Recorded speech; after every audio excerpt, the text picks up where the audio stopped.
We live in a world of multiple futures. You see, the future isn't a single predetermined path. It's a landscape of possibilities. And yet, most of us, individuals, companies, institutions, operate as if there is only one inevitable future ahead. We forecast, we plan, we even tend to forget about the future. And we make decisions based mostly on the now. We assume continuity and we have short-term focus.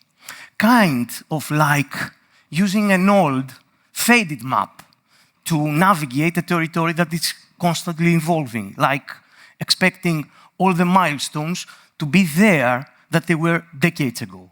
So we bet on lines being straight, but the world doesn't move on straight lines. And I discovered this the hard way. When I was 20, I genuinely believed I was broken. During university, I'd spend days, even entire nights, buried deep in obscure research papers, completely forgetting basic human needs, like eating or just brushing my teeth. Deadlines felt insurmountable, and while that felt really normal to others, for me, each missed deadline was an undeniable proof that I didn't belong in a world designed for someone else's brain. Back then, I had no idea I was struggling with Asperger's and ADHD. All I knew, it was that I was failing, and failing again and again in a system built for neurotypicals. Years later, though, I understood something really profound.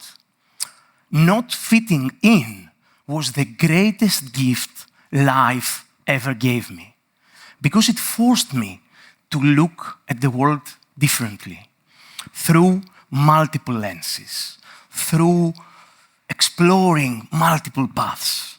It showed me that the future isn't singular, it's plural. When I got a scholarship to study abroad, it felt like stepping into another world, like London was overwhelming. Everything was expensive, and my family had nothing extra to send.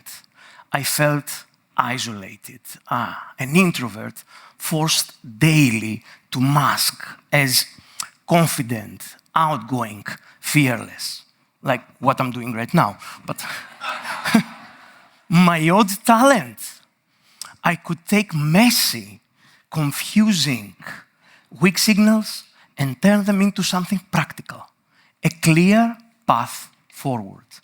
Researching, connecting the dots, projecting possibilities became second nature to me. For the first time, being different wasn't just acceptable, it was powerful. And there, I felt deeply that the power of foresight isn't a luxury, it's survival. And also, it's possibility, creativity, even hope, because it's not how we've been taught to think. As humans, we're primed to believe that we have an illusion of a single future. Something like from an early age, our path follows a linear script. Go to school, get a job, retire. We cling to linearity because it feels safe, predictable, digestible. So, companies I see every day that they write 5-year plans, like disruption is a myth, or even governments pass policies assuming that today's conditions will hold steadily tomorrow. But experience says otherwise. The truth is the future is always branching, always plural. And this is where foresight comes in. This is where foresight fills the gap. Foresight isn't about knowing what's next. It's not about balls or crystal balls, okay. It gives us the mindset and the tools to explore multiple futures. It's about being ready for what could be, and it's about holding space for complexity and saying that there is more than one future, and I'm brave enough to prepare myself for more than one. Because at the end of the day, foresight isn't just a strategic tool. It's deeply a human one. Now, some might argue that foresight is only for governments or well-established organizations. Verne Wheelwright, a really known futurist, found that while future studies methods are well established in organizations, the concept and practice have not been applied to individual lives, to one of us, in any appreciable number. Which is the key barrier? The key barrier is complexity. The formal futuring process often seems too complicated to us humans. So there have been calls from notable scholars for the democratization of foresight. And I agree with them, and this is why I'm here. So futures thinking is definitely not an elite practice. It's a tool for everyone. And of course, now you're probably thinking, okay, this sounds really cool, but how we become architects of our own futures? How do we begin? By understanding one of the biggest secrets of foresight. Uncertainty isn't a problem. Isn't a problem to be solved. It's a condition to be lived with. It's possibility. So let's pause here for a moment and sit with this. Uncertainty, it's not the enemy. It's the terrain. It's hard to grasp and it's scary, like a big wave coming our way.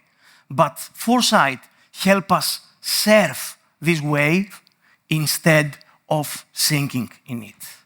And so we're okay. We embraced uncertainty, and I can end the talk right now, but let's jump into the mind of a futurist for a second. Into the process we use to unlock multiple futures and to stretch our field of vision. It starts with 3 essential steps. We had a lot of lists today, another 3. Step 1, think in what-if scenarios. When we face a challenge or a possibility, we don't look for a single solution. We ask, what are these 3 different ways this could play out? Let me give you an example, of course, using AI. Okay? So, what if AI companions become trusted friends? What if governments sponsor AI caregivers? What if people begin to prefer AI as a human connection? By asking these what-ifs, we expand our horizon. We move from reaction to imagination. So, the second step is to scan for weak signals. After we imagine some possible futures, we search for early clues. These are not the headlines. These are the fringe, okay? So, in case of AI, a weak signal might be that emotional technology is advancing and evolving rapidly. How do we know? Today, we see a lot of tech companies, startups, and big corporations alike investing heavily in empathetic AI. These are weak signals, but they are powerful. So, these are the early whispers of what's coming. And let's go to step 3. Always challenge your assumptions. Always challenge your assumptions.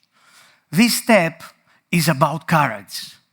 We ask, what we're taking for granted right now that might not be true tomorrow? Humans do this every day. We assume that, for example, in AI, meaningful relationships are only between humans. But what if emotional bonds with AI become normal? Maybe even necessary for mental well-being in a very hyper-connected world that we live in. What does these definitions that we hear and the example about AI does to our concepts of care, friendship, even our own identity? And here's the most important part, that we should never do this alone. Foresight is not a solo practice. It's a collaborative one. So the more perspectives we invite, the more people we ask, the more robust our view becomes. We tend to say and invite people, and for everyone we get another what if, a different point of view, a different signal. And this is how we move beyond our personal bias, because it's our bias that is there. We need to embrace plural futures. We need to understand that there are the probable ones, but we need to embrace plural futures. And one more thing that I get asked a lot about, okay, what do you predict? As futurists, we don't predict, we anticipate. We use methods like scenario planning, horizon scanning. We notice different weak signals, and we recognize the patterns and the trends, not just the headlines. So, with all these, we tell stories. We tell stories of plausible futures in order to stretch our imagination. Our goal is not to find the right answer, but to stretch our field of vision. Because the biggest risk isn't it to getting it wrong. The biggest risk is to plan for only one version of right. In all countries I've traveled around the world doing foresight and introducing the concept to individuals, big companies, I ask one question. Do you see the future as one straight line or as multiple paths? Think about it for a second. Do you see the future as one straight line or as multiple paths?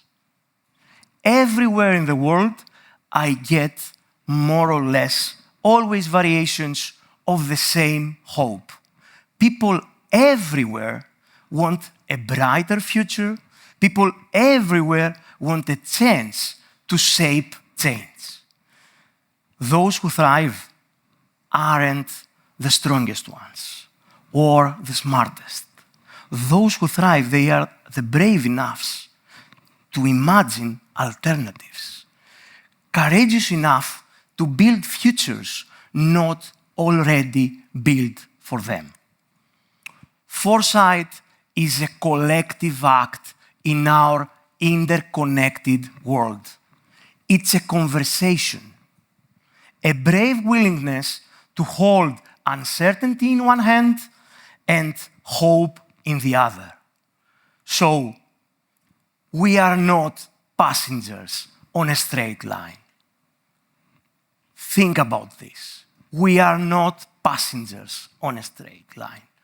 We are, each one of us, architects of our own futures. So, the real question is, what kind of future will we build? Thank you.